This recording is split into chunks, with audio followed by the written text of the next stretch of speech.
12 minutes after 7 on this Saturday morning. We are looking at this video again. We want to revisit this because this happened in a CMS school back in May. A couple of fights at Rocky River High School captured on camera by students and then put onto YouTube. As students get ready to go back to school, we want to talk about how we can break some of these behaviors. So we brought in our buddy, Coach Lamont, to talk to us a little bit about that.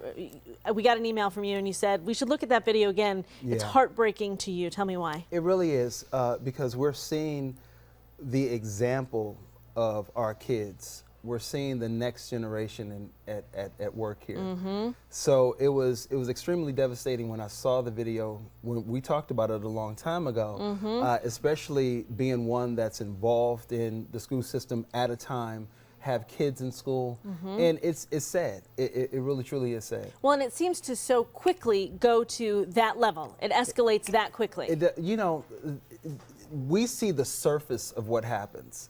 But remember last time I was here, I was speaking about there's a fool and a king within every person. You get who you talk to. And what I've discovered is that kids will bring to school what's going on in their homes. And when they bring to school what's going on in their homes, you're going to see what that child is defined as. You know, perfect example, my wife and I, we were at a gathering this week, and there was a couple that were there, and they're talking about how they're really reaching out to try to get their daughter.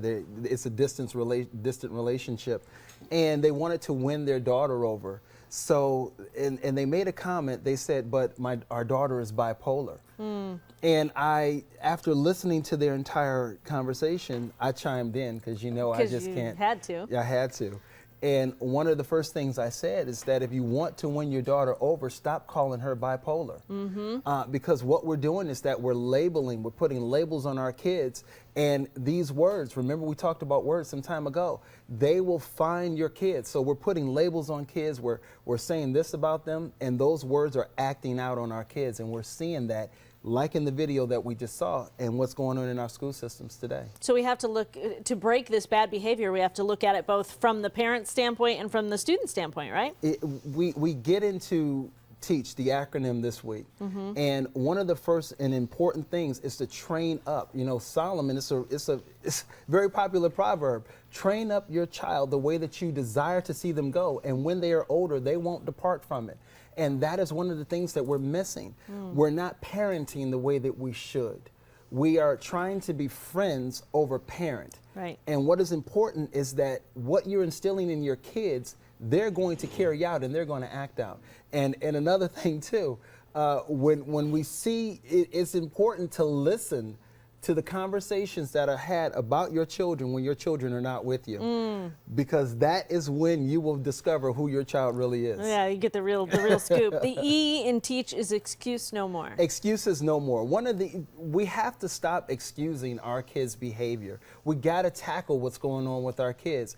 We have to stop trying to brush it under the rug, saying that our kids are just kids. No, your kids are going to become adults, and they'll become adults with carrying on the same behavior that they're doing as kids. One of the biggest excuses that I hear from so many people, trust me, all the time, is that, prayer was taken out of schools. If prayer was still in schools, we wouldn't have the issues that we have today. They may have taken prayer out of schools, but they never took prayer out of your kids.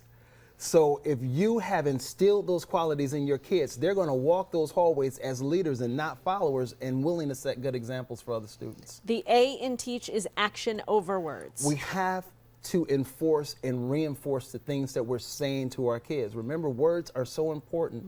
Words have no boundaries. Words at the same time are servants. They go out to bring back to you exactly what it is that you put into the atmosphere. So we have to begin to speak to our kids. Speak to the king in your child, not the fool in your child. And you're going to begin to see the child that you desire to see. And it's going to break this bad behavior. And community. It's a community effort to get other people involved. Growing up in Detroit, if I did something at the end of the street, by the time I got home, my mother knew, because the community was involved. And we have to get back to that and stop trying to war against each other and try to parent together. We have about 30 seconds left. Yes, Healing in place. It is time for healing. And I believe that there are many strategies. I know some individuals, some top level individuals in CMS that are planning some strategic things to share for healing, but it takes more than just that. What it takes is for parents to step up, like those watching right now, and say enough is enough. Let's get our kids back. Don't you just want to listen to them all day? Coach, thank you. It's a Thank big you. effort to get It is a big kids effort. sort of on the straight and narrow, but as long Yes. as we do it in little baby steps, And I it's think it'll be worthwhile. okay. It's worthwhile. Thanks, Coach. You're welcome. Good to see you. We'll see you back here in a couple weeks. Yes, ma'am. All right, Ashley, let's take a look at the forecast.